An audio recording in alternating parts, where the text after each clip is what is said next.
پتہ نہیں، فیکٹری سے تو وہ دیر سے ہی آتا ہے، مجھے کیا معلوم کہ وہ وہاں سے ہوتا ہوا آتا ہے یا نہیں۔ جاتے تو خیر ضرور ہوں گے، سہانی نے کہا۔ ہماری بلا سے جاتا ہے تو جائے، ہمیں کیا، شاداب بیگم نے شانے اچکا کر کہا۔ اپنی ساس سے چیخ چیخ کر باتیں کر کے سر میں درد ہو جاتا ہوگا، سہانی نے ہنس کر کہا۔ یہی بات ہے کہ آ کر پہلے گھنٹہ 2 گھنٹہ سوتا ہے، پھر لاؤنج میں آتا ہے، ممی نے مسکرا کر کہا تو سہانی بھی ہنسنے لگی۔ ہمیں لاحق جو ایک بے نام سا غم ہے، عجب غم ہے، تبسم زیر لب ہے، آنکھ پرنم ہے، عجب غم ہے، بظاہر روشنی ہے، زندگی ہے، دل نوازی ہے، درون خانہ دل شور ماتم ہے، عجب غم ہے۔ نازیہ کی طبیعت خاصی خراب تھی، اس کا دل چاہ رہا تھا کہ وہ یہاں سے چلی جائے، مگر جب رابعہ کی متورم آنکھیں دیکھتی تو اپنے خیال پر ہی اسے تعصف ہوتا۔ شکر ہے نازیہ تم میرے پاس ہو، ورنہ اب تک میں مارے خوف کے ہی مر چکی ہوتی۔ کوئی دروازے پر آتا ہے تو وہ گھبرا جاتی اور کمرے میں بھاگ کر پردے کے پیچھے جا کر چھپ جاتی۔ اماں اپنی دوا لے کر لیٹ جاتی تو ایسی بے خبر سو جاتی کہ انہیں کچھ پتہ ہی نہ چلتا کہ گھر میں ہو کیا رہا ہے۔ یا اللہ میری بہن کو اس تکلیف سے باہر نکال دے، ورنہ گھٹ گھٹ کر مر جائے گی۔ رابعہ کو نہ بھوک تھی نہ پیاس، نازیہ اس کے آگے کھانا رکھتی تو وہ ایک آدھ نوالا لے کر پلیٹ پیچھے کر دیتی۔ آپا اگر کھاؤ گی نہیں تو زندہ کیسے رہو گی؟ بڑی سخت جان ہوں، اتنی آسانی سے نہیں مر سکتی، وہ ہونٹ کاٹتے ہوئے کہتی، تب نازیہ اپنا دل مسوس کر رہ جاتی۔ نازیہ نے کتنی ہی بار اجمل کو فون کرنا چاہا، مگر اس کی سمجھ میں نہیں آ رہا تھا کہ وہ اس سے کہے تو آخر کیا کہے۔ یوں تو اجمل خود ہی چکر لگا لیا کرتا تھا، مگر اب پورے 5 دن ہو گئے تھے نہ اجمل نے فون کیا تھا اور نہ ہی اس نے ادھر کا چکر لگایا تھا۔ کیا بات ہے، کہیں ان کو یہاں کے حالات معلوم تو نہیں ہو گئے؟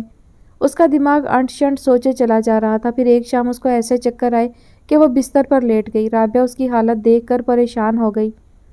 میرا سایہ تم پر پڑ گیا ہے، اس لیے تم بھی بیمار ہو گئیں۔ کیسی باتیں کر رہی ہو آپا، میری طبیعت تو کافی دنوں سے خراب چل رہی ہے۔ مجھے کچھ نہیں ہوگا، تم اپنا خیال رکھو اور اپنے گھر جاؤ، رابعہ چڑچڑی ہو کر اسے باتیں سنا رہی تھی۔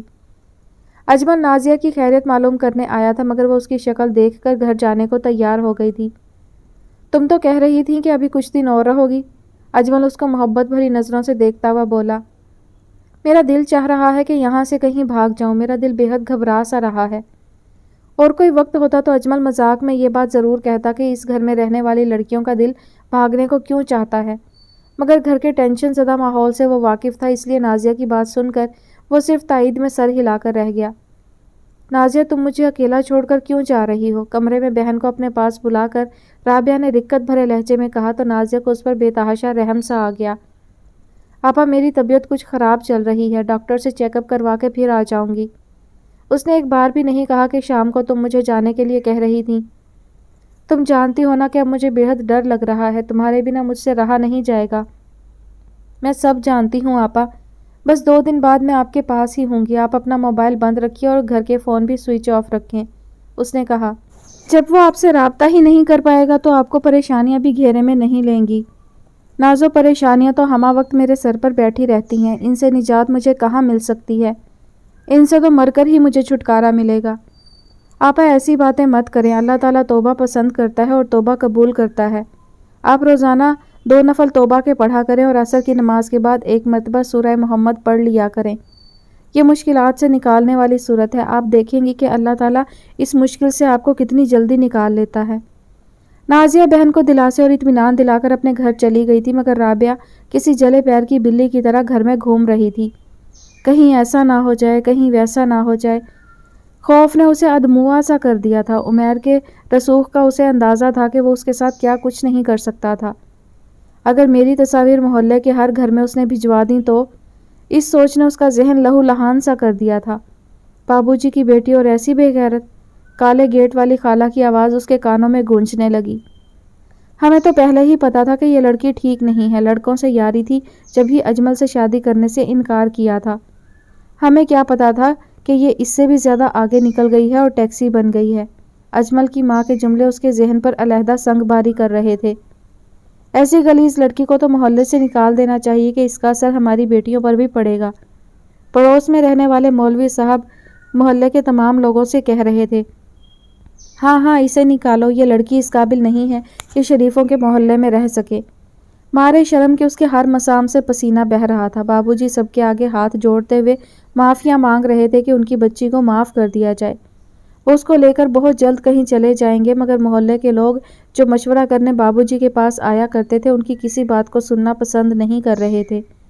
تمہاری تربیت ہی غلط تھی جو شریف گھر کی لڑکی طوائف سے بدتر نکلی، پڑوس کا لفنگا ناصر خوب چیخ چیخ کر کہہ رہا تھا۔ تب بابوجی سینے پر ہاتھ رکھ کر ڈھہ سے گئے۔ ارے یہ تو ختم ہو گئے، مولوی صاحب کی آواز اسے کانوں میں سنائی دی۔ بابوجی کو جب محلے کے 4 لوگ کلمہ طیبہ کے ورد میں اندر لائے تو اماں ساکت کی ساکت بیٹھی رہ گئیں۔ بڑے غیرت والے تھے ماں باپ، دونوں ہی اٹھ گئے۔ یہ آواز سنتے ہی رابعہ نے چیخنا شروع کر دیا۔ اماں پلیز آپ میرا گلا گھونٹ دیں مگر آپ مجھے چھوڑ کر نہیں جا سکتی۔ اماں اگر تم چلی گئیں تو میں کیا کروں گی، کہاں جاؤں گی، کون رکھے گا مجھے؟ اماں بابوجی سے کہو کہ آنکھیں کھول دیں اور اپنی اس ناہنجار بیٹی کو معاف کر دیں۔ بابوجی اٹھیے، آنکھیں کھولیے، میں آپ کی ہر بات مانوں گی۔ اب مجھ سے ناراض ہو کر نہ جائیں کہ میں اپنے آپ کو کبھی معاف نہیں کر سکوں گی۔ اب رابعہ دہاڑے مار مار کر رو رہی تھی اور آنسو اس روانی سے بہہ رہے تھے کہ جیسے کہیں پر نالا گر رہا ہو۔ پاگل تو نہیں ہو گئی، کیوں روئے چلے جا رہی ہے؟ اماں اپنے کمرے سے آئیں تو اس کی پشت تھپ تھپاتے ہوئے بولی۔ اماں بابوجی، وہ گھگھیاتے ہوئے بولی۔ بابوجی کا بے حرکت جسم اسے سامنے رکھا ہوا نظر آ رہا تھا۔ کیا ہوا بابوجی کو؟ انہوں نے حیرت سے پوچھا۔ وہ گلی میں گر گئے تھے نا، اس لیے، وہ بمشکل اپنی سسکیوں پر قابو پاتے ہوئے بولی۔ کیا ہو گیا ہے رابعہ تجھے؟ آج بارشوں کی وجہ سے وہ گھر سے نکلے کہاں ہیں؟ نماز تک تو آج انہوں نے گھر میں پڑھی ہے۔ اس وقت وہ اپنے کمرے میں سو رہے ہیں، ابھی تو خراٹے سنتی ہوئی آئی ہوں میں ان کے۔ میں نے خواب دیکھا تھا شاید، وہ اپنے آپ کو سنبھالتے ہوئے بولی۔ یہ جاگتی آنکھوں سے کب سے خواب دیکھنے لگی تو؟ اماں مجھے نیند نہیں آتی ہے تو برے برے وہمیں جاگتی آنکھوں سے نظر آنے لگتے ہیں۔ تیسرا کلمہ کثرت سے پڑھا کر یہ برے برے خیالات سب اڑن چھو ہو جائیں گے۔ ٹھیک کہتی ہیں آپ، وہ اپنے ہونٹ کاٹتے ہوئے بولی۔ کتنے سارے دن ہو گئے میں نے تجھے نماز پڑھتے نہیں دیکھا۔ میں غسل کر کے ابھی نماز پڑھتی ہوں، وہ خجل ہوتے ہوئے بولی۔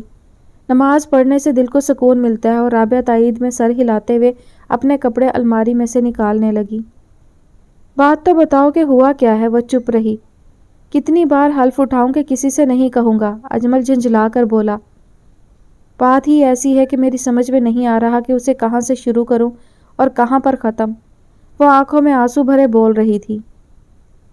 پلیز نازیہ، تمہیں مجھ پر اعتبار ہے نا کہ میں رابعہ کی کسی بات کو لے کر اس کا تماشا نہیں بناؤں گا؟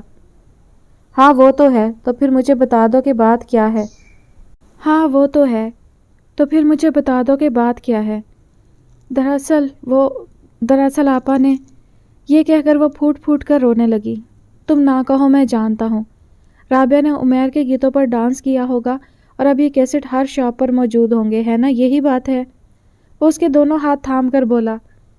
نہیں اجمل، بات تو اس سے بھی بہت آگے کی ہے۔ کیا مطلب ہے تمہارا؟ کہیں اس نے… ہاں اجمل، میری بہن جو اپنے آپ کو بے حد عقل مند سمجھتی تھی وہ نکاح کے چارے کے آگے لٹ گئی ہے، اور تہی دامن وہ مسلسل آپا کو دھمکیاں دے رہا ہے کہ تمہاری غلط قسم کی تصاویر تمہارے محلے کے ہر گھر میں پہنچ جائیں گی اگر وہ ان کے بلاوے پر اس کے پاس نہیں پہنچی تو۔ اف، رابعہ اس حد تک بھی جا سکتی ہے؟ یہ تو میں سوچ بھی نہیں سکتا تھا۔ اجمل نے اپنے دونوں ہاتھوں سے اپنا سر تھام لیا۔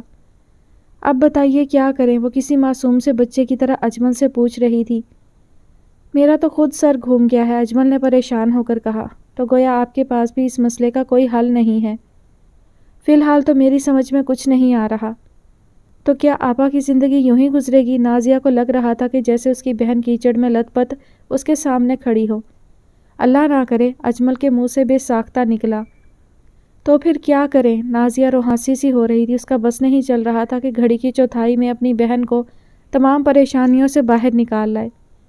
اپنے دوست سعید سے بات کرتا ہوں، اس کے کافی لوگوں سے مراسم ہیں، شاید وہی اس ضمن میں کوئی مدد کر سکے۔ آپ کا دوست سعید وہی ہے نا جو کسی اخبار میں کام کرتا ہے؟ ہاں وہی ہے، اخبار میں کام کرنے کی وجہ سے اس کے تعلقات بہت زیادہ ہیں، مگر آپ یہ بات بھی تو سوچئے کہ وہ ہمارے محلے میں رہنے کی وجہ سے ہمارے گھرانے کو ذاتی طور پر بھی جانتا ہوگا، اور جب آپ اسے یہ سب کتھا سنائیں گے تو کیا میری بہن بدنام نہ ہوگی؟ نازیہ، اگر میں یہ کہوں کہ رابعہ کی ماڈلنگ کی خبر سب سے پہلے سعید نے ہی مجھے دی تھی تو تم کیا کہو گی؟ تو کیا ہمارے محلے میں لوگوں کو یہ بات پتہ ہے کہ آپا نے عمیر کے گیتوں پر پرفارم کیا ہے؟ پورے محلے کی بابت تو میں نہیں جانتا. ہاں سعید کو یہ بات اچھی طرح معلوم ہے کہ رابعہ کا عمیر کے ساتھ کوئی چکر ہے. پھر تو عمیر کی بھیجی ہوئی تصاویر دیکھ کر سب کو ہی یقین آ جائے گا. اللہ نہ کرے کہ نوبت یہاں تک پہنچے. میں سعید سے اس ضمن میں بات کر لوں تو تمہیں کچھ بتا سکوں گا. آپ سعید کے پاس کب جائیں گے؟ وہ بے تابی سے بولی.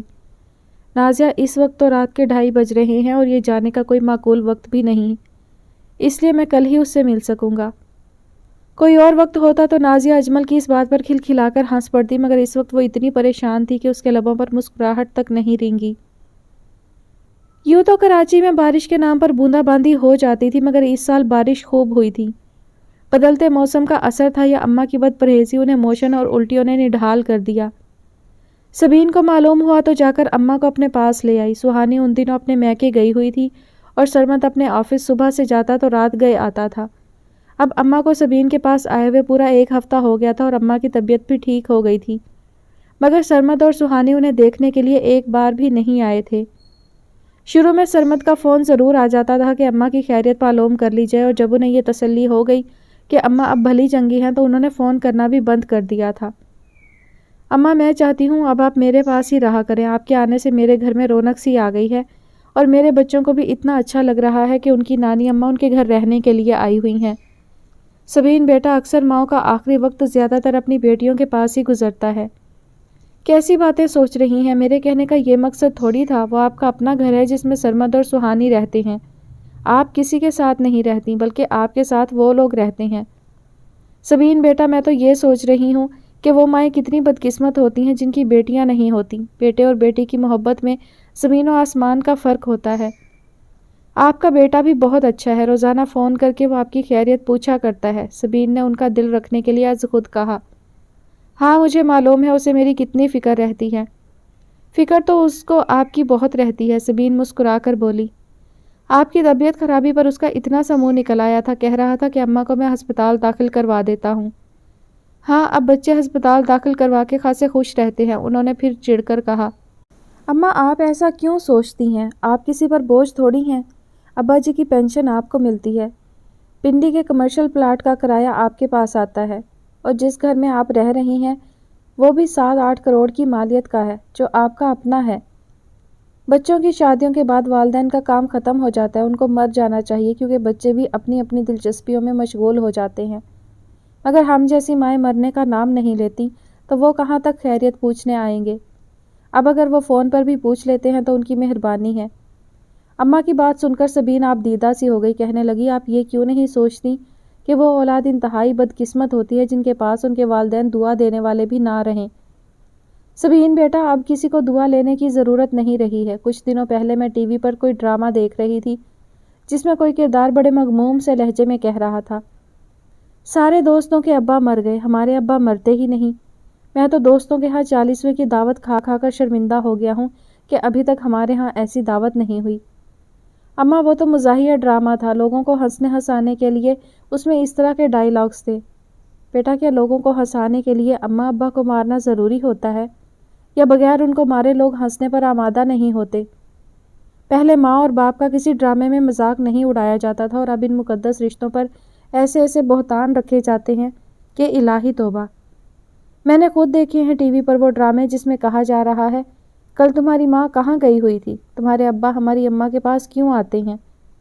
اماں ایکٹنگ مت کر، ابا کے مرنے پر اچھی طرح رو کر دکھا. ایسے فکرے جب لوگوں کی زبانوں پر چڑھیں گے تو ان کے دلوں میں والدین کی عزت کا کھانا کہاں باقی رہے گا. پلیز اماں آپ اتنی جذباتی مت ہوں. اچھی اور بری اولاد ہر دور میں رہی ہے، اور سرمت لا ابالی تو ضرور ہے مگر اچھا ہے، اور مائیں تو اولاد کے مقابلے میں زیادہ محبت کرتی ہیں. اتنی اولاد کے دل میں محبت ہو ہی نہیں سکتی جتنی کہ ماں کے دل میں ہوتی ہے، جب ہی تو ماں کی دعائیں رد نہیں ہوا کرتی. یا اللہ میرے بچوں کو ہمیشہ اپنے حفظ و امان میں رکھنا اور مجھے ہمیشہ ان کی خوشیاں دکھانا. اماں نے ہاتھ پھیلا کر بے اختیار دعا کی، اور پھر ان کے آنسو ستاروں کی طرح ان کے لرزیدہ ہاتھوں پر گرنے لگے. معاملہ گمبھیر تو ضرور ہے مگر ایسا بھی نہیں ہے کہ تم یوں منہ ڈال کر بیٹھ گئے ہو، سعید نے سگریٹ ایش ٹرے میں مسلتے ہوئے کہا. ٹیلی فون کی بیل سے کسی کے دل کی دھڑکن رک رہی ہے اور تمہیں یہ معاملہ نزاعی نہیں لگ رہا، اجمل جھنجھلا کر بولا. تم اپنی سالی سے کہو کہ اپنے موبائل کی سم تبدیل کرے، کیوں اس کے موبائل کا نمبر چینج ہو جائے گا۔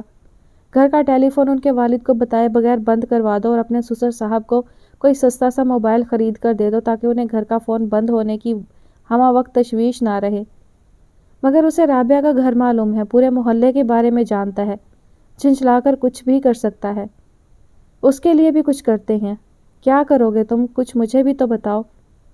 ہم اخبار والے تو انٹرویو کے بہانے ہی اس کے پاس پہنچ سکتے ہیں، اس میں ہی اندازہ لگانے کی کوشش کریں گے کہ وہ ہمارے ڈراوے سے ڈر بھی سکتا ہے یا نہیں۔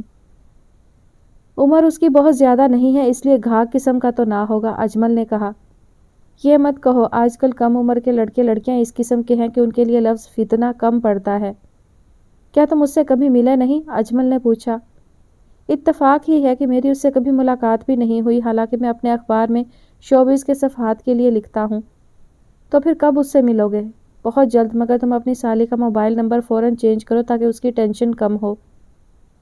عامر بہت دنوں کے بعد کھانے کی میز پر خود آیا تھا، بظاہر اس کی طبیعت خاصی سنبھلی ہوئی لگ رہی تھی۔ وہ شوخی اور شرارت جو اس کی شخصیت کا حصہ تھی وہ تو مفقود تھی، مگر یہی بہت بہتر تھا، وہ ماں اور بہن کی موجودگی میں کھانے کے لیے از خود چلا آیا تھا۔ ماں نے بیٹے کو دیکھ کر اس کی پسندیدہ ڈش اس کے سامنے کی، ایک چپاتی کھا کر ہاتھ روک لیا۔ عامر چائے پیو گے؟ بہن نے پوچھا۔ ان کے ہاں کھانے کے بعد چائے پی جاتی تھی۔ پی لوں گا۔ چائے پینے کے دوران اس نے کئی بار پہلو بدلا تو نادیہ کو یوں لگا جیسے وہ کچھ کہنا چاہتا ہے۔ کیا بات ہے عامر؟ وہ اپنا کپ پیچھے کر کے ماں کو دیکھنے لگی۔ امی، میں کچھ دنوں کے لیے باہر جانا چاہتا ہوں۔ کہاں؟ کینیڈا، میرے دوست مجھے بلا رہے ہیں۔ ٹھیک ہے، چلے جاؤ، مگر جلدی آ جانا۔ مگر آپ اکیلی ہو جائیں گی، اگر آپ بھی میرے ساتھ چلیں تو۔ پاگل ہو گیا ہے کیا؟ ماں کو ساتھ لے کر دوستوں میں گھومے گا، انہوں نے کہا۔ میں یہاں تنہا نہیں ہوں، نادیہ میرے پاس آ گئی ہے اور وہ اپنی ڈلیوری کے بعد جائے گی۔ عامر چپ چاپ سر جھکائے ماں کی بات سن رہا تھا۔ عامر جلدی آ جانا ورنہ میرا دل بہت گھبرائے گا، نادیہ نے ڈبڈبائی نظروں سے بھائی کو دیکھتے ہوئے کہا۔ ابھی میں گیا نہیں ہوں، آنے کا کیسے بتا دوں؟ وہ اس لیے کہ میں نے تمہارا ابھی سے انتظار شروع کر دیا ہے، نادیہ نے ہنس کر کہا تو عامر کے لبوں پر بھی مسکراہٹ کی چاندنی پھیل گئی۔ عمیر نے انٹرویو کے لیے اسے وقت دے دیا تھا اور سعید اس کے بتائے ہوئے ایڈریس پر پہنچ گیا تھا۔ پہلے مختلف پوز میں فوٹوگرافر نے اس کی تصویریں لیں، اس کے بعد سوال و جواب کا سلسلہ شروع ہوا۔ سعید نے محسوس کیا کہ وہ بے حد جولی قسم کا لڑکا ہے، ہر بات انتہائی شوخ و چنچل انداز میں کر رہا تھا۔ عمیر صاحب، آپ سے کچھ ذاتی باتیں کرنا چاہوں گا، اگر آپ اجازت دیں تو۔ ہماری ذاتی باتیں کہاں ذاتی رہتی ہیں، آپ لوگ اپنے اخباروں میں ہماری بات لکھ دیتے ہیں۔ پھر بھی کچھ نہ کچھ باتیں پس پردہ بھی ہوتی ہیں، سعید نے ہنس کر کہا۔ مگر میری کوئی بات خفیہ نہیں ہے، میں تو جیسا ہوں ویسا ہی نظر آتا ہوں۔ اچھا، آپ شادی کب کریں گے؟ اس کے لیے تو ابھی 10 سال بھی فرصت نہیں ہے۔ تھینکس گاڈ، ورنہ میں تو سمجھ رہا تھا کہ اب آپ کہیں گے کہ میری شادی تو میرے فین سے ہو چکی ہے، سعید نے بھی شریر سے لہجے میں کہا تو عمیر ہنس پڑا۔ عمیر ہنستے ہوئے کتنا خوبصورت لگ رہا تھا، یہ بات سعید نے بھی نوٹ کی۔ رابعہ بیگم اس لڑکے پر بے وجہ تو نہیں مر مٹی تھی۔ آپ کے کنسرٹ لڑکیوں میں اتنے مقبول ہیں تو آپ کے فینس میں زیادہ تعداد تو لڑکیوں کی ہوتی ہوگی۔ سعید دھیرے دھیرے اپنے مطلب کی جانب آ رہا تھا۔ ظاہر ہے، وہ دھیمے لہجے میں ہنستے ہوئے بولا۔ کیا کبھی کوئی لڑکی اتنی قریب ہوئی جس نے آپ سے شادی کی خواہش ظاہر کی ہو؟ اکثر لڑکیاں شہرت اور دولت کے لیے یہ سب چاہتی ہیں، تو کیا آپ کو اپنے فینس میں سے کوئی بھی پسند نہیں آئی؟ سعید انتہائی لاابالی لہجے میں سوال کر رہا تھا۔ ابھی تک تو کوئی نہیں آئی۔ اگر کوئی پیر پکڑ کر بیٹھ جائے کہ میں شادی کروں گی تو آپ سے ہی کروں گی، تو اس کا کیا جواب ہوگا آپ کے پاس؟ میں تو اس کو رسان سے سمجھاؤں گا کہ بی بی، جہاں تمہارے ماں باپ چاہتے ہیں وہیں شادی کرنا۔ سفر میں رہنے والے لوگ اتنی جلدی شادی کے شکنجے میں رہنا پسند نہیں کرتے۔ آپ کے لیے قابل احترام رشتہ کون سا ہے؟ ماں، بہن، بیٹی اور بیوی بھی۔ فلرٹ کرنے والے لڑکے لڑکیاں کیسے لگتے ہیں آپ کو؟ ناقابل اعتبار، بات کرنے کو دل نہیں چاہتا۔ عمیر صاحب، جب کبھی بھی آپ شادی کریں گے تو کیا اپنی پسند سے کریں گے؟ میں اپنی والدہ کی پسند سے شادی کروں گا کہ میں ان سے بے حد محبت کرتا ہوں اور میں ان کا لاڈلا بیٹا ہوں۔ اب آخری ایک مزید پرسنل بات آپ سے پوچھنا چاہوں گا، سعید نے چھوٹا سا ٹیپ ریکارڈر آف کرتے ہوئے پوچھا۔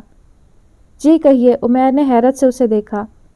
ہمارے اخبار کے دفتر میں پچھلے دنوں ایک رابعہ نامی لڑکی آئی تھی اور اس نے ایک درخواست دی تھی کہ آپ اس کو ہراساں کرنے کے لیے الٹی سیدھی حرکتیں کر رہے ہیں۔ کون رابعہ؟ میں تو جانتا تک نہیں، اس نے اپنا حلق تر کرتے ہوئے کہا۔ اب اس نے ہمارے اخبار میں ہی جاب کر لی ہے، اگر آپ ملنا چاہیں تو آ کر مل سکتے ہیں۔ سعید نے جھوٹ گھڑا۔ مجھے کیا ضرورت پڑی ہے کہ الٹی سیدھی لڑکیوں کے پیچھے دوڑوں؟ عمیر صاحب، آپ جس قدر شریف شخص ہیں اور جس اچھی فیملی سے تعلق رکھتے ہیں، اس کا مجھے اندازہ ہو رہا ہے کہ آپ جیسا شخص کسی لڑکی کو بلیک میل کرنے کے لیے دھمکی کیوں دے گا؟ ظاہر ہے میں کیوں دوں گا، میں کوئی گنڈا تھوڑی نہ ہوں۔ وہ لڑکی ہی خراب ہوگی تو میں کیا کہہ سکتا ہوں؟ سر، وہ لڑکی خراب نہیں ہے، اسے تو ہمارے اخبار کے چیف ایڈیٹر نے اپنی سیکریٹری کے طور پر رکھ لیا ہے، اور وہ اس سے پوچھ رہے تھے کہ اگر وہ چاہے تو آپ کے بارے میں پورا فیچر چھاپا جا سکتا ہے۔ انہوں نے تو اس کو اپنی بیٹی بنا لیا ہے۔ ارے نہیں بھائی، ایسا نہیں ہونا چاہیے، وہ گھبرا کر بولا۔ میں تو آپ سے مل کر بہت متاثر ہوا ہوں اور پھر کوشش کروں گا کہ وہ فیچر کسی صورت نہ لگنے پائے۔ یہ تم اپنے پاس رکھو، اس نے 10,000 روپے سعید کے حوالے کرتے ہوئے کہا۔ نہیں سر، یہ میں نہیں لے سکتا، مجھے تو لوگوں کی زبانیں بند کرنی ہوں گی۔ پھر کیا چاہتے ہو تم؟ اس نے لہجہ بدل کر پوچھا۔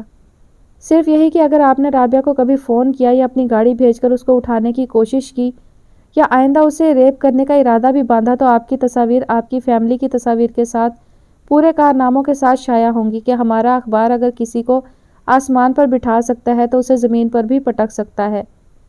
میں نے کہا نا، میرا رابعہ سے اب کسی قسم کا بھی کوئی رابطہ نہیں ہے، ہونا بھی نہیں چاہیے۔ سعید جب جانے کے لیے اٹھا تو عمیر نے اس سے پوچھا، کیا تم رابعہ کے حوالے سے میرے پاس آئے تھے؟ کچی گولیاں یقیناً وہ بھی نہیں کھیلتا تھا۔ میں آپ کا انٹرویو ہی لینے آیا تھا، اور یہ انٹرویو منو ان شائع بھی ہوگا۔ رابعہ کے حوالے سے تو اس میں کوئی بات شائع نہیں ہوگی نا؟ جی نہیں، کوئی بات شائع نہیں ہوگی، حالانکہ آپ نے اس کی زندگی تباہ کر دی ہے۔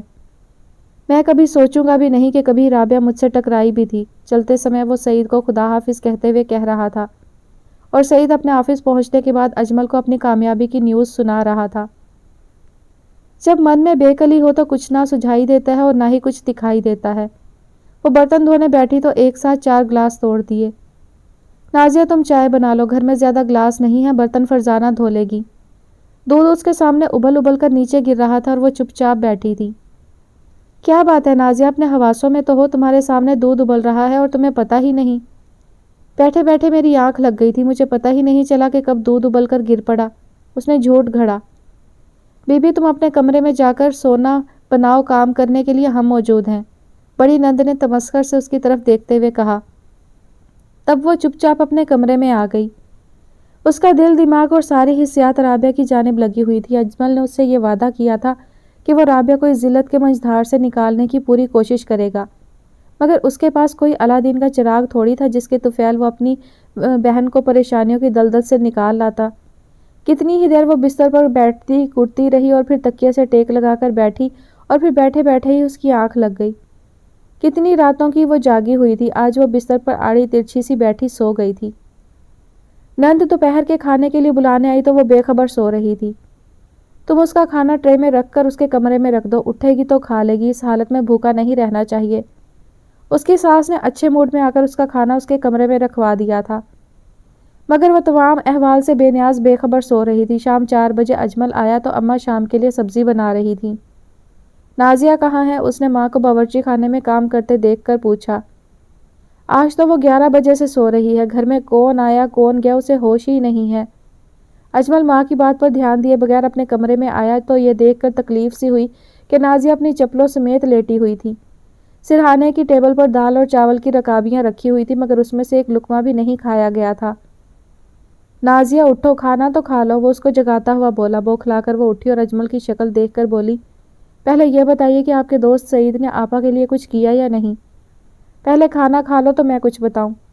اجمل، میں کچھ نہیں کھا سکتی، پلیز آپ پہلے مجھے بتائیے کہ ہوا کیا۔ تب اجمل نے الف سے لے کر یہ تک ہر بات اسے بتا ڈالی اور اطمینان دلاتے ہوئے کہا کہ اب عمیر کبھی بھی رابعہ کی جانب بری نظر سے دیکھنے کی بھی جسارت نہیں کر سکے گا۔ اور نازیہ بے اختیار پھوٹ پھوٹ کر رونے لگی، ایسی تیز آواز کے ساتھ کہ ساس نندے بھی بھاگی چلی آئیں۔ ارے ہوا کیا؟ وہ سمجھی کہ شاید میاں بیوی میں کوئی کھٹپٹ ہو گئی ہے۔ اماں خواب میں ڈر گئی تھی، مجھے یوں لگا تھا جیسے ہمارا گھر گر گیا ہو اور اماں، بابو جی اور آپا سب اس کے نیچے دب گئے ہوں۔ ارے باولی، دن کے خواب بھی بھلا سچے ہوتے ہیں؟ مگر میرا خواب بڑا ڈراؤنا سا تھا، اللہ کا شکر ہے وہ صرف خواب ہی تھا۔ تم کھانا کھا کر میرے ساتھ چلو اور اپنے گھر اور گھر والوں کو جا کر دیکھ آؤ۔ اجمل چاہتا تھا کہ نازیہ جا کر رابعہ کو بھی اطمینان دلا دے۔ اے لو، کل تو یہ آئی ہیں اپنے میکے سے، آج جانے کی کیا ضرورت آ گئی؟ اس حال میں زیادہ آنا جانا نہیں کرنا چاہیے۔